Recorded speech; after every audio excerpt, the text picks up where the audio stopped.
Two teams headed in opposite directions, ready to tango in Mercedes-Benz Stadium. It is a Week 7 crossover Thursday.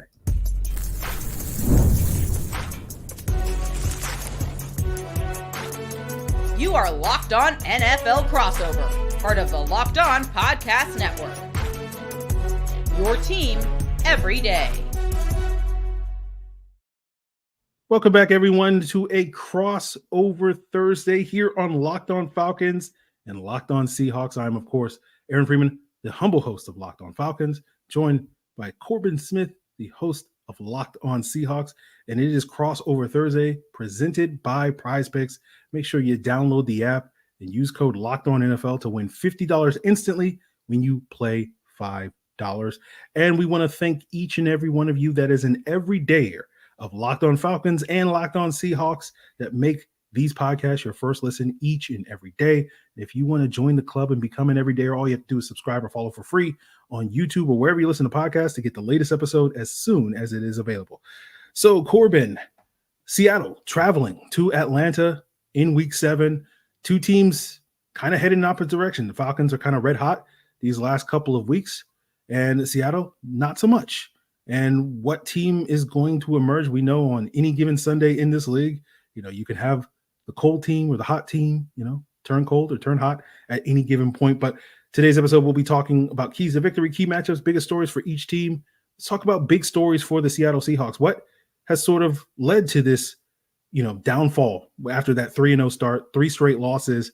What are sort of the things going on in Seattle? And, what are some of the big stories heading into this matchup in Week 7 against the Falcons?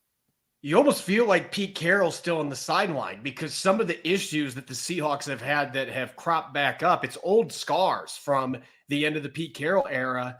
Aaron, they have not been able to stop the run. They are giving up over 170 rushing yards per game during this 3-game losing streak. The 49ers racked up over 200 against them on Thursday Night Football. And like Mike McDonald was saying today in his press conference, it really has been about the explosive. There have been a lot of really good plays defending the run. They had a number of stuffs against the 49ers, but then they turn around and give up a 76-yard run to a fourth-string running back.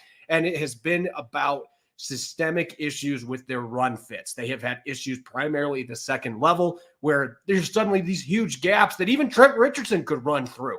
And they have been letting this happen week after week, and they've had some injuries that have exacerbated these issues up front. It does sound like they got a good chance to get Byron Murphy II, their first-round pick out of Texas, back this week after missing the last 3 games.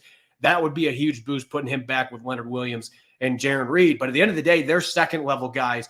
The linebackers, Tyrell Dodson and Jerome Baker, they've got to play better. And then they've had some miscues in the secondary, primarily the safety position, that have led to some big plays. So at the end of the day, it's been the explosives and defending the run, the inability to defend the run. And those are problems that led to Pete Carroll being ousted after his legendary career in Seattle that Mike McDonald and his staff have not been able to correct to this point. But they've had 10 days to really bear down here with a mini bye. Maybe, just maybe, with some padded practices this week, they'll be able to get back to playing the way they did the first 3 weeks, where they were flying around the field. Teams weren't running the ball on them. They weren't giving up big plays in the passing game.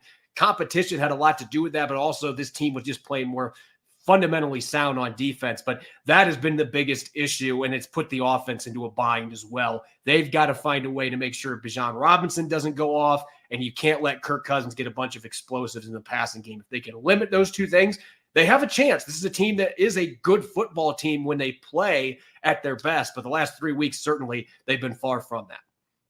Yeah, we'll see if the Falcons can take advantage of the Seahawks' recent defensive struggles, or do they bounce back, as you say, and play much better like they did in the first 3 weeks. Didn't expect Trent Richardson to catch a stray on today's crossover Thursday, but appreciate you, Corbin. The only first-round pick running back that I will sit here and say to this day, like, man, I whiffed bad on that one. But I was not alone. There were a lot of people that thought Trent Richardson was going to be a stud, and the ball carrier vision was definitely the biggest problem. Yeah, definitely. Well, that's not an issue with Bijan Robinson, so we'll see if he can get going against this Seahawk defense. But offensively, what is going on in Seattle? What is the biggest story heading into this matchup? Well, if you look at the statistics, Geno Smith was still leading the NFL in passing yards coming out of Week 6, but the touchdown interception ratio is not where it needs to be, at least in fans' eyes. 6 versus 6, 1-to-1.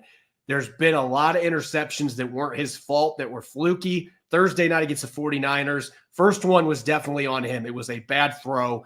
Second one, I still contend that DK Metcalf did not run the right route. So they're trying to deal with some chemistry-related things. And I think the new offensive coordinator, Ryan Grubb, listen, this is not the Pac-12 after dark anymore. I've been saying this the last couple of weeks. He is getting some tough lessons about going against NFL talent and NFL defensive coordinators.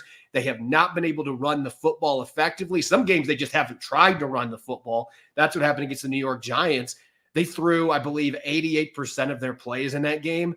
And as good as Geno Smith can be in this offense, you can't ask any quarterback to do that. You've got to have more balance than that. They tried to get more balance Thursday, and they could not run against the 49ers. It felt like that offensive line was not able to get any push.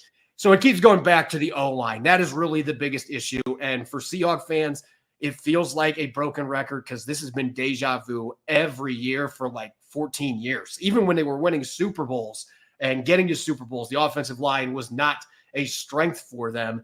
And it's been a real issue this year, rotating guys in at guard. They're getting poor production there. They're down to their third string right tackle in Stone Forsythe, who's given up 35 pressures this year, according to Pro Football Focus.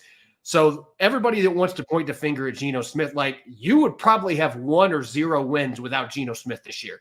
This team has been carried by him, despite that offensive line being as bad as it has been for the most part. Charles Cross being the only bright side. So if they're going to beat anybody, let alone the Falcons, you better be able to keep your quarterback clean, and they got to run the football on the road to help keep the ball away from Kirk Cousins. Well, I know music to the ears of Falcon fans everywhere because the Falcons' run defense has struggled mightily this year.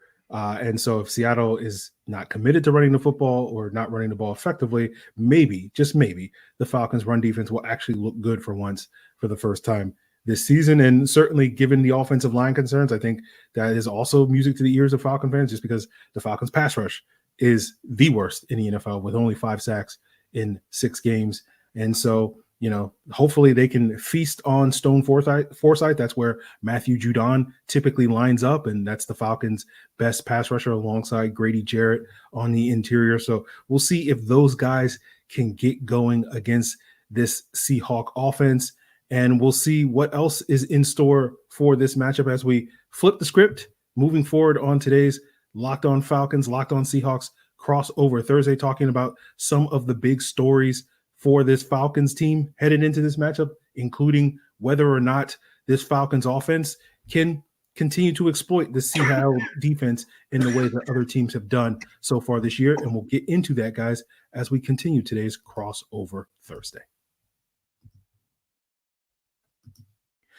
Guys, I want to tell you about Arena Club. So if you're at all familiar with collecting cards, and those of you that aren't familiar with that, you can wind up spending a lot of money for, say, a Mahomes rookie card or the soon-to-be extremely valuable Michael Penix rookie card.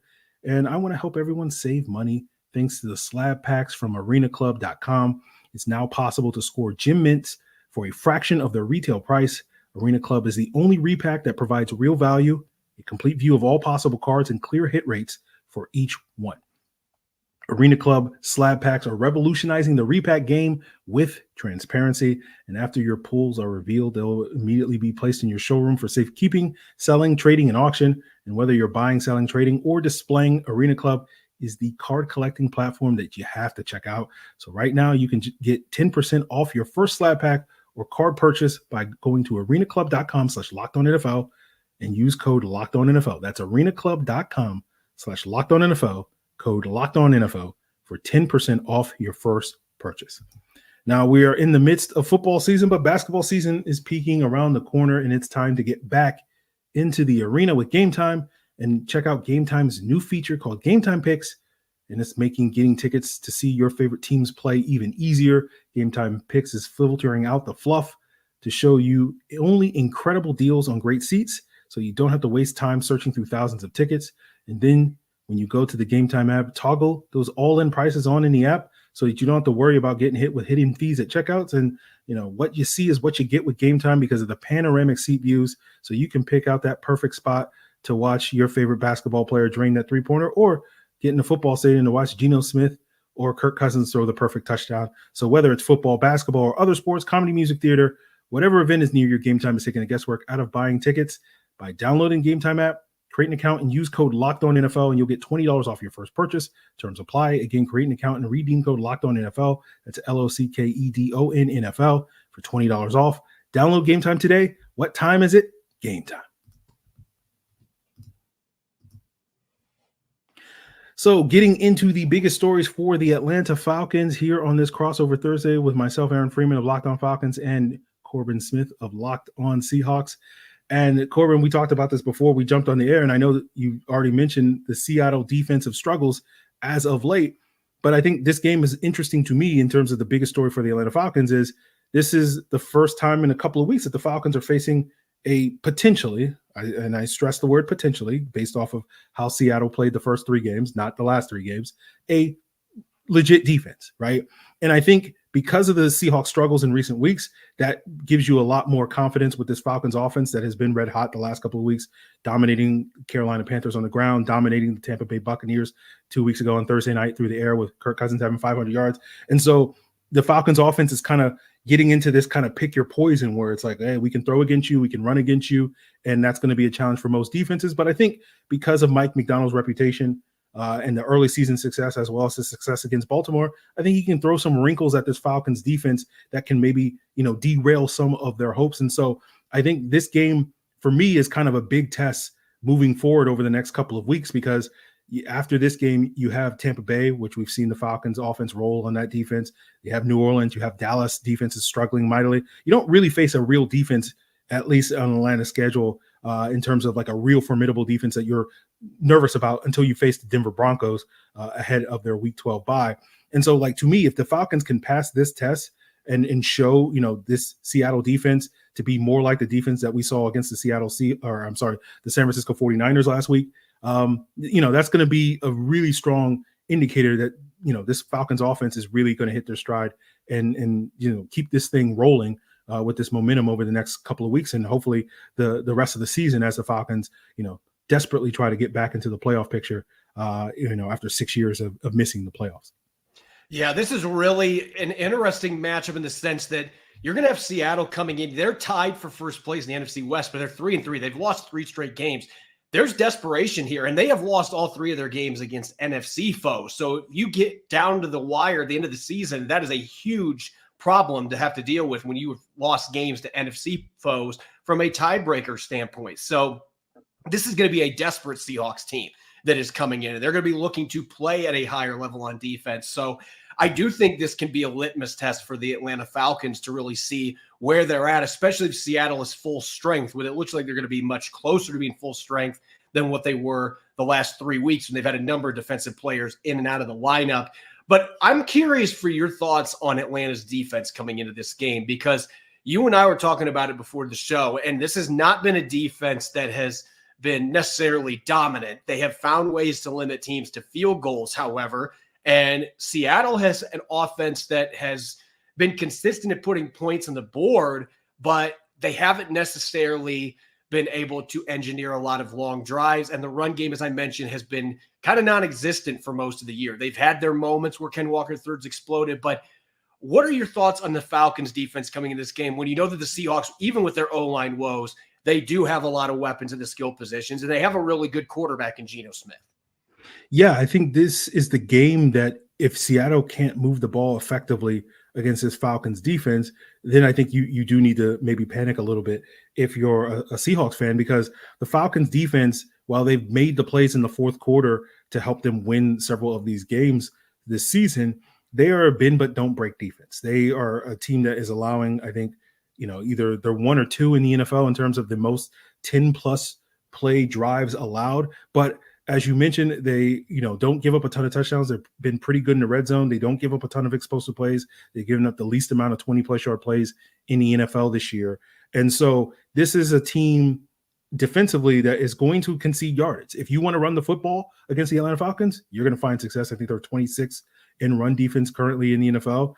If you can, if you want to, dink and dunk your way down the field, you can do that. And so my expectation in this game, I think the Falcons are going to play that bend but don't break style and see if Geno Smith is going to stay patient in that sort of, I know Geno is willing to push the ball down the field, and that's led to some of these turnovers that you're talking about. And I think that's going to be the challenge for the Falcons is, hey, Geno, we're going to, we're going to concede you 5-6 yards all day long. You can dink and dunk your way with, Jackson Smith and Jigma and Tyler Lockett and DK Metcalf all day long, but we're not going to give you the big explosive play. And I think the Falcons are going to hope that Geno gets a little impatient looking for that big play, especially if the Falcons offense can get off to a fast start and get an early lead. And then that's where I think the Falcons safeties and Jesse Bates and Justin Simmons, arguably the best pair of safeties in the NFL, can really go to work. Because, when I watch Geno Smith, like Geno basically, Geno in his head thinks he's Patrick Mahomes and Josh Allen, I think sometimes, where he believes that he can make any throw. And sometimes you will watch Geno and he can make any throw at this point in time. And so I think the Falcons are going to hope that they can play this sort of bend but don't break style, get Geno impatient, and then when he tries to push the ball down the field over the middle or something like that, Jesse Bates and Justin Simmons will be there to potentially pick off some passes. Justin Simmons is dealing with a hamstring injury, but the early returns based off of the early commentary from Raheem Morris this week is that he's not any concern in terms of not playing this week, but he may be limited in practice, at least in the early going this week. So, I think that's going to be the biggest challenge for the Falcons defense going up against the Seahawks offense. Yeah, and it's interesting because the Seahawks have actually relied a lot on the quick passing game, even though I think Ryan Grubb and Geno Smith both, they want to air it out. There's been some plays, but this goes back to that offensive line. And Falcons fans, again, this is probably news to your ears because this offensive line has really struggled to pass protect. The Falcons are looking for a breakout game, getting after the quarterback. This would be the opponent you would think theoretically that you would be able to do that against. But it really is a battle of contrasting styles in the sense that even with the numbers saying the Seahawks are going to take a lot of these quick passes, they've kind of had to out of necessity. But that Ryan Grubb, I think Ryan Grubb is the one that patience might be the one that we got to exercise a little bit, not Geno Smith. Now, he could be a gunslinger, but Ryan Grubb, we look at what he did at Washington the last couple of years at the college level. Like I think he gets trigger fingers like, man, we need to chuck one downfield because that has been so successful for him at every stop he's been along the way. And he's had some growing pains that he's had to deal with here. So the Falcons are hoping to limit that. Ryan Grubb's hoping, hey, I've got these stud receivers. We're going to dial things up to a level you guys haven't seen, and we're going to get a few of those deep shots. I'm curious to see who ends up winning that battle back and forth. Yeah, I think if I'm looking at this matchup specifically from the Falcons' perspective when it comes to this excellent trio of Seahawks receivers, I think Jackson Smith and Jigba can really do some damage in this game. I think in terms of the matchups, D. Alford, the Falcons' nickel cornerback, has probably been the most up and down of the Falcons' defensive backs, and this has been a strong secondary. But, Alford has struggled at times, and I think if Geno and company really attack that matchup, potentially you could see a big day for Jackson Smith and Jigba on Sunday.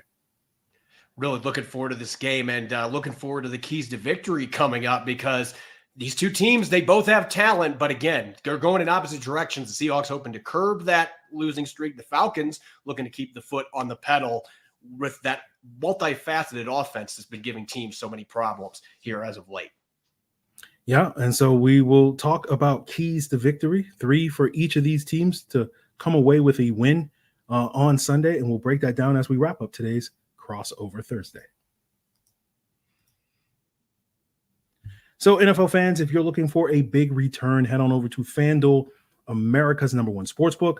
And whether it's getting that hunch in the middle of the game and going to the same page where you place your bets, you can find the latest stats, the live play-by-play. It's all there in one place at FanDuel.com. And make sure you get started with $200 in bonus bets guaranteed when you place your first $5 bet.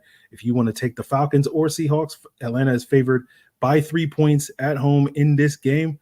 You want to take them, whoever the cover, or maybe you're more interested in some of the college action. Now, I know University of Washington is off this weekend, but there's a very big game between Georgia and Texas this weekend. And the beautiful thing is FanDuel has that game completely covered, all types of bets for that big Saturday action. Like you can predict the exact score. Like, for example, right, if you think the final score will be Georgia winning 31-21 over Texas, you can bet like $5 and win over $1,000. That's the type of odds that you can get. And so, me, I'm going to throw out there, and I'm going to throw a couple of dollars here or there on different scores and see if I can win big with FanDuel, America's #1 sportsbook. So go check it out at FanDuel.com. FanDuel is America's #1 sportsbook. So Aaron Freeman of Locked On Falcons, joined by Corbin Smith of Locked On Seahawks on this crossover Thursday, presented by Prize Picks. Make sure you download the app and use code LOCKEDONNFL, and you'll win $50 instantly when you play $5. So we are talking keys to victory, or, hey, the more long-winded answer, what are the things you got to do to help you win the football game? And so, Corbin, what are 3 things that Seattle needs to do in order to win this football game? First off, I think they've got to run for at least 90 yards in this game. And you've mentioned Atlanta's issues defending the run. They're ranked 26th in the NFL. Seattle, for the most part, has not been able to run against anybody. But there have been spurts this year, second half against Denver. That's a very good Denver defense. Ken Walker ran for almost 90 yards in the second half in that game alone. Against the Lions, he had 3 rushing touchdowns in that game in the second half. So there have been moments where this run game has been really good, but then it will disappear either because Ryan Grubb just doesn't stick with it, or they are not able to get push up front. If they are not able to run the football in this game, playing on the road against a high-powered offense on the other side that you want to keep on the sideline, it's going to be extremely difficult for them to win this game. So an offense, to me, you can talk about all the weapons they have on the outside. It's not going to matter. If you come in thinking you're going to sling the rock 50 times against that secondary and you're going to have success, it's going to be another loss for the Seattle Seahawks. They have got to be able to run the football. But I think defense is really where the keys to victory lie in this game. On the defensive side of the ball, this is kind of that low-hanging fruit, but Mike Macdonald's defenses normally create a lot of turnovers. That has not been the case for this defense so far. They've gotten 1 interception from Reek Woolen and Devin Witherspoon combined so far. They have not been able to generate very many turnovers, only a couple of interceptions this season, despite all the talent and the scheme that they have. They've got to find a way to coax Kirk Cousins into a pick, force a fumble. They got to get at least 2 turnovers in this game because they have consistently been losing the turnover margin. The defense needs to get some quick changes to get the ball back to Geno Smith with good field position and let the offense have an opportunity to cash in on that. And the last thing, you cannot let Bijan Robinson dominate this game. It goes back to the trenches here, run game-wise. You cannot let Robinson and Tyler Algier, for that matter, you can't let these running backs get rolling. They have got to hold the Falcons. I'm even going to go this. If they can keep them under 120 rushing yards, I think the Seahawks have a decent chance to win this football game. But if they let the Falcons run the ball the way that teams have the last 3 weeks and get into the 150 plus, 160 plus range, it's going to be extremely difficult for them to have a shot to win this game on the road. Yeah, I think those are all big things, and sort of piggybacking on a couple of those things. For me, the big 3 keys for the Falcons to walk away with a victory is, number 1, it's all about turnovers, right? Limit turnovers on offense, create those turnovers on defense. Number 2, you got to make Geno Smith uncomfortable. And then number 3, I think you want to get the crowd going with a fast start, right? Seattle hasn't usually, doesn't fall into the usual trap of being that sort of slow starter on these early games on the East Coast, historically speaking. But, might as well try to get that going by getting off to a fast start if you're the Atlanta Falcons. And I think this game is going to be sort of what has been consistent through line for most Falcon games this season. It's probably going to be a nail biter, a back and forth game. You're going to get probably a 1-score game going into the final 5 minutes of this game.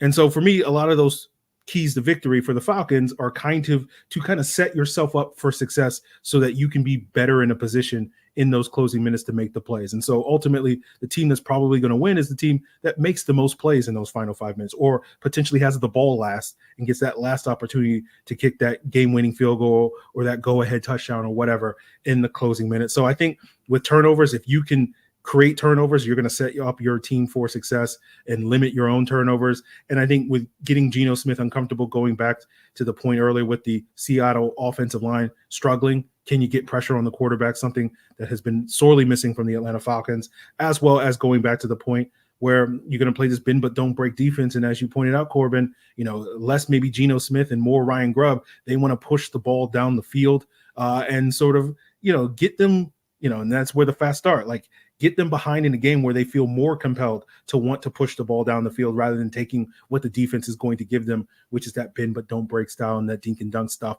So I think those are going to be the big parts for the Falcons, and that should set them up for success so that they can potentially have that lead going into the final 5 minutes and just need to sort of hold on and win the game. I know these last couple of weeks, Seattle has been a slow starter. Looking at first half points over the last 3 games, Atlanta is 5th in the NFL, Seattle's 26.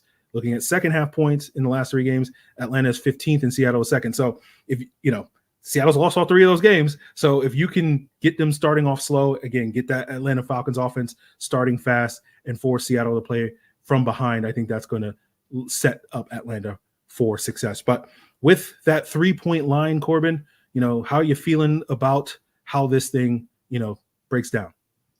Oddly enough, with the Seahawks riding this 3-game losing streak and the Falcons playing the way they are, maybe I'm overestimating the value of that mini bye, but I do think you look at what Seattle just did. They played 3 games in 10 days.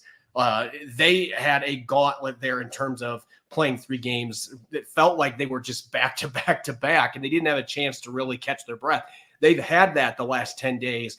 And Atlanta has had enough issues defensively that haven't led to points all the time, that you got to feel like if the Seahawks with this extra time, if they took advantage of it from a self-scouting standpoint and they were able to get healthier, that they have the pieces to be able to make life difficult for Atlanta's defense and be able to finish some of those drives off. So I don't know if the Seahawks win this game, but I think this is going to be a very close game. I think they cover that 3-point deficit that they have as an underdog. I think it's going to be one of those games. It could be a 1 or 2 point win for one team or the other. I think these 2 teams, when they are both playing at their peak, are very evenly matched. They have a lot of fireworks in the offensive side of the football. They have defensive minds coaching their teams to try to offset that. I think this can be a really fun, compelling matchup as long as the Seahawks actually show up. We haven't seen them do the last 3 weeks. Yeah, I think that's a fair way of looking at it. Again, as I said, I think it's going to be a close game. So I think it could go either way. Obviously, I'm going to lean towards the Falcons given how they've played the last couple of weeks versus how Seattle has played the last couple of weeks in terms of covering that spread. But again, I think this may be a Younghoe Koo, walk-off sort of field goal or whatever for either one of these teams to win this game in those closing minutes. So certainly makes total sense to think that Seattle could definitely cover that 3-point spread. But that is going to do it for us here on this crossover Thursday. Of course, we still have more to come on this matchup on both Locked On Falcons and Locked On Seahawks as we wrap up this week. Continue making these shows your first listen by checking them out and subscribing on YouTube or wherever you listen to podcasts. And after you make Locked On Falcons or Locked On Seahawks your first listen, make sure you check out Locked On NFL as your second listen. 2 shows daily, the Madman Tyler Rowland giving that shot of NFL espresso first thing in the morning, and then head on over to the barbershop with Tony Wiggins for some real NFL talk. It's on Locked On NFL, part of the Locked On Podcast Network, your team every day.